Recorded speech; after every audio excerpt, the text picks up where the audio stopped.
આજે ખૂબ નાનકડો પણ ખૂબ મોટો એક પ્રસંગ વણઝરમાં થયો. 73ના પૂરમાં જેમનું બધું જ ઉજળી ગયું,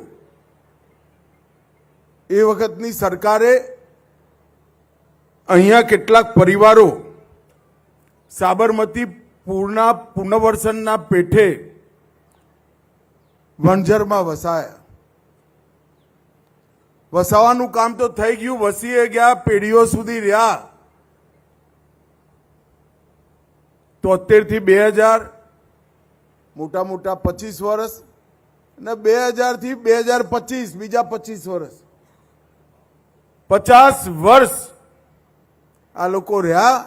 પણ એ પ્લોટની માલિકી કોઈ ને કોઈ કારણોથી અટકી ગઈ. હું ખરેખર આના માટે આપણા ધારાસભ્ય અમિતભાઈ ઠાકરને હૃદયપૂર્વક અભિનંદન આપવા માંગુ છું કે એક સંવેદનશીલ જનપ્રતિનિધિનું ઉદાહરણ એમને બેઠાડ્યું. એમને કહ્યું અમિતભાઈએ આમ કર્યું, અમિતભાઈએ તેમ કર્યું, બધું બોલ્યા માઇકમાં. મેં તો મારી જોડે આવ્યા હોય તો 2 ફોન કરી આપ્યા હોય, પણ ફાઇલ એવું પ્રાણી છે જેની પાછળ પડ્યા વગર કોઈ દાડો અંજામ સુધી ના પહોંચે. અને ફાઇલને અંજામ સુધી પહોંચાડવાનું કામ અમિતભાઈએ કર્યું છે. 173 લોકો આપણા મોટા અમદાવાદ શહેરમાં કોઈ મોટી સંખ્યા નથી, મોટી આબાદી નથી, પરંતુ એ 173 લોકોના જીવનમાં આજે બહુ મોટો પ્રસંગ છે. ક્યાંક જ્યાં 50 વર્ષથી રહે છે, જગ્યાની માલિકી આજે એમની છે. વેચવાથી માંડીને, લોન લેવાથી માંડીને, દીકરાને વારસો આપવા સુધીની બધી પ્રક્રિયાઓ આજથી કાયદેસર થઈ ગઈ. તો મિત્રો, ખરેખર ગુજરાત સરકાર, અમદાવાદ મ્યુનિસિપલ કોર્પોરેશન અને વિશેષ કરી અમિતભાઈ ઠાકરને હું હૃદયપૂર્વકનું અભિનંદન આપું છું મિત્રો, કે આ વર્ષો જૂના, 5 દશક જૂની સમસ્યાનો આજ નિવેડો આવ્યો છે. એવી જ બીજી સમસ્યા અમદાવાદ શહેરના 9 વોર્ડ ગોતા, ચાંદલોડિયા, બોડકદેવ, ઘાટલોડિયા, જોધપુર, મક્તમપુરા, સરખેજ, વેજલપુર, થલતેજ અને છેક સરખેજ સુધી, એમાં રહેતા 15 લાખ લોકો અને 4500 કોલોની, 4500 સોસાયટી, ફ્લેટ, કોલોની, આ બધાના ગટરના પાણીની નિકાલની વ્યવસ્થા નથી. કોઈની ઈચ્છા નથી એવું નહોતું, કરવા નહોતું માગતું એવું એ નહોતું, પરંતુ આખું ક્ષેત્ર વસતા વસતા વસતા 2000 થી લઈ 2025 સુધી ગામડાઓ જઈ શહેર બની ગયું. અને એની સમગ્રતાથી ચિંતા કરવી હોય તો ખૂબ મોટું બજેટ પણ જોઈએ અને લાંબો સમય પણ જોઈએ. ક્યારનો પ્રશ્ન ચાલતો હતો, સેલા થી લઈ ચાંદખેડા સુધી સમગ્ર ક્ષેત્રમાં ગટરો ઉભરાતી હતી અને કેટલીક જગ્યાએ 2.5 ફૂટ ઊંચું ગટરના પાણીના તળાવો પણ બન્યા હતા. દ્રશ્ય જોઈ સંસદ સભ્ય તરીકે કમકમી આવી જાય એવા દ્રશ્ય હતા. પરંતુ હું ખરેખર હૃદયપૂર્વક અભિનંદન આપવા માંગુ છું. કુલ મિલાકર આ એસટીપી પ્લાન્ટ ને બધું પતી ગયા પછી લગભગ 400 કરોડ રૂપિયાનો ખર્ચો થશે. અને 1200 mm, 1800 mm અને 2400 mm વ્યાસની પાઇપો આની અંદર વપરાઈ છે. હું અત્યારે ઉદ્ઘાટન કરીને આવ્યો એનું, ત્યાં આગળ થોડું ખાનું ખુલ્લું રાખ્યું હતું, મને બતાવ્યું ધોધની જેમ પાણી જાય, નદી જતી હોય એ રીતે ગટરનું પાણી જાય. આ બધું પાણી અવ્યવસ્થિત રીતે આ 15 લાખ લોકોના સ્વાસ્થ્ય સાથે ચેડા કરતું હતું અને એક સારું જીવન ના જીવી શકે એવું વાતાવરણ પણ બનાવ્યું હતું. પરંતુ નરેન્દ્રભાઈ મોદી સાહેબે ચાલુ કરેલી અમૃત યોજના, અમદાવાદ મ્યુનિસિપલ કોર્પોરેશનનું ઓન પોતાનું ફંડ, આ બધાનો ઉપયોગ કરી લગભગ 400 કરોડના ખર્ચે આ 15 લાખ લોકોના રોજિંદા ગટરના પાણીની નિકાલની વ્યવસ્થા આજે થઈ છે. ભાઈ, આપણે સૌ ગાંધીનગર મતક્ષેત્રના મતદારો નરેન્દ્રભાઈ, ભૂપેન્દ્રભાઈ અને મેયર સાહેબનો ખરેખર અભિનંદન અને આભાર માનવો જોઈએ. અને રેકોર્ડ સમયની અંદર આ કામ મ્યુનિસિપલ કોર્પોરેશને પૂરું કર્યું. વેસ્ટર્ન ટ્રંક લાઇનનું લોકાર્પણ આટલા ઓછા સમયમાં થશે એનો મને વિશ્વાસ નહોતો. એશિયામાં પહેલીવાર માઇક્રો ટનલિંગ તરીકે જો ટેકનોલોજી છે, જમીનની અંદર જ પાઇપ નાખી દેવાની, ઉપર ખોદવાની જરૂર નહીં, એનો ઉપયોગ કર્યો અને રોજિંદો વાહન વ્યવહાર અને રોજિંદુ આવાજાહીને ડિસ્ટર્બ કર્યા વગર એ કામ પૂરું કર્યું. અને મિત્રો, મને તો ખરેખર સંતોષ છે કે 15 લાખની આબાદી એટલે તો એક શહેર કહેવાય.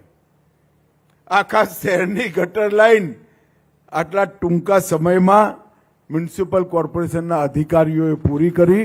હૃદયપૂર્વક મ્યુનિસિપલ કમિશનર અને પૂરી ટીમને હું અભિનંદન આપવા માંગુ છું.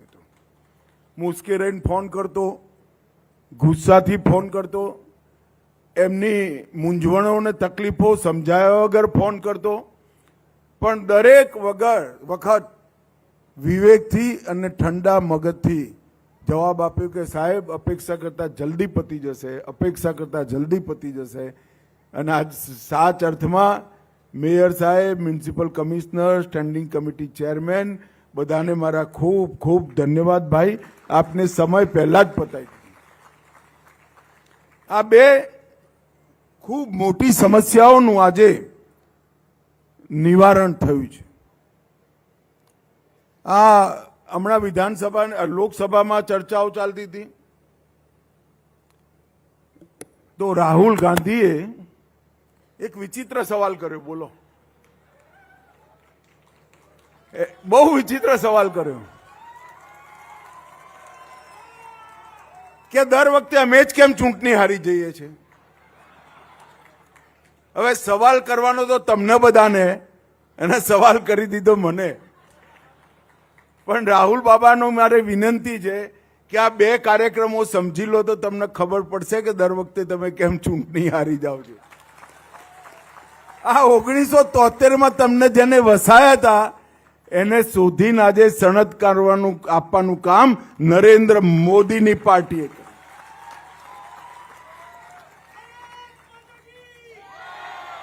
અને કોઈ મોટું આંદોલન નથી કર્યું. હું તો અહીંથી ધારાસભ્ય હતો, સંસદ સભ્ય થયો. કોઈ મોટું આંદોલન નથી કર્યું અમને. વણઝરમાં હું કેટલીય વાર આવ્યો છું, પણ કોઈએ મને રોક્યો નથી, કોઈએ માંગણીઓ નથી કરી, કોઈએ કઈ કશું કહ્યા વગર એક પ્રકારથી આ વર્ષો જૂની માંગણી સંવેદનશીલતાની સાથે પૂરી કરી દીધી. એનું કારણ આપણા વડાપ્રધાન નરેન્દ્ર મોદીજીએ પ્રસ્થાપિત કરેલી સંવેદનશીલ વિકાસની રાજનીતિ છે. જનપ્રતિનિધિ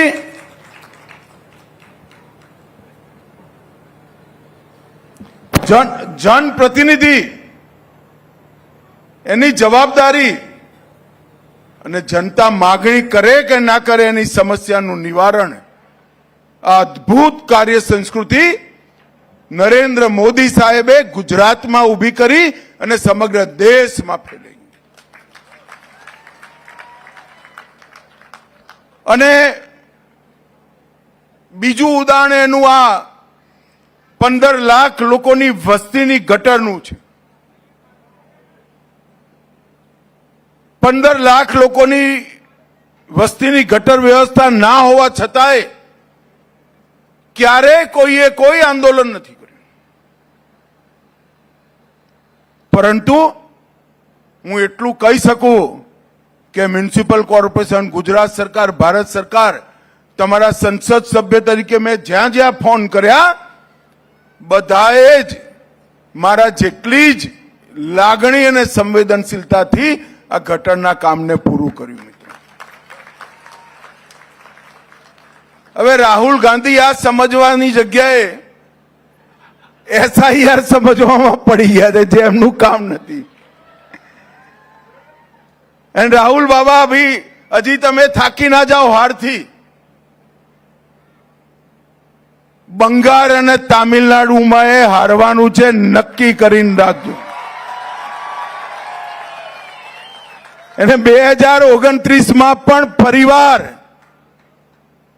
મોદીજીના નેતૃત્વમાં ભારતીય જનતા પાર્ટીની સરકાર બનશે. એનું કારણ અમારી પાર્ટીના જે સિદ્ધાંતો, જેની સાથે જનતા જોડાયેલી છે. અમે રામ મંદિર બનાવીએ, તમે વિરોધ કરો. પાકિસ્તાન પર સર્જિકલ સ્ટ્રાઇક કરીએ, વિરોધ કરો. એર સ્ટ્રાઇક કરાવીએ, વિરોધ કરો. બાંગ્લાદેશી ઘુસપેઠિયા ભગાવીએ, વિરોધ કરો. કાશીનું મંદિર નવું બનાવીએ, વિરોધ કરો. 370મી કલમ હટાવીએ, વિરોધ કરો. ટ્રિપલ તલાક સમાપ્ત કરી દઈએ, તમે વિરોધ કરો. અને કોમન સિવિલ કોડ લાવીએ તો પણ તમે વિરોધ કરો. જનતાને જે ગમે છે એનો તમે વિરોધ કરો છો. ક્યાંથી મત મળે ભાઈ? પરંતુ રાહુલ બાબાને સમજાવવાની ક્ષમતા મારી એ નથી. જેને પોતાના પાર્ટીવાળા ના સમજાઈ શકે એને વિરોધ પક્ષમાં ક્યાંથી સમજાઈ શકીએ ભાઈ? પરંતુ મિત્રો, આજે મને ખરેખર સંતોષ છે કે નરેન્દ્રભાઈએ જે કાર્ય સંસ્કૃતિ ચાલુ કરી, વિકાસની રાજનીતિ ચાલુ કરી અને સંવેદનશીલ જનપ્રતિનિધિઓની પરંપરા ઊભી કરી, એનું ગુજરાતમાં ખૂબ સુંદર રીતે અનુસરણ થઈ રહ્યું છે. હું ભૂપેન્દ્રભાઈ, મેયર સાહેબ અને વણઝરની આ સમસ્યાના નિવારણમાં અંત સુધી જેમને પરિશ્રમ કર્યો એ અમિતભાઈ ઠાકર ત્રણેયને અભિનંદન આપી મારી વાત પૂરી કરું છું. આજે જે 173 લોકોને સનદ મળી છે એ સૌને ખૂબ ખૂબ અભિનંદન. કંસાર બનાવીને ખાજો અને ખૂબ સુખરૂપ જીવજો. વંદે માતરમ.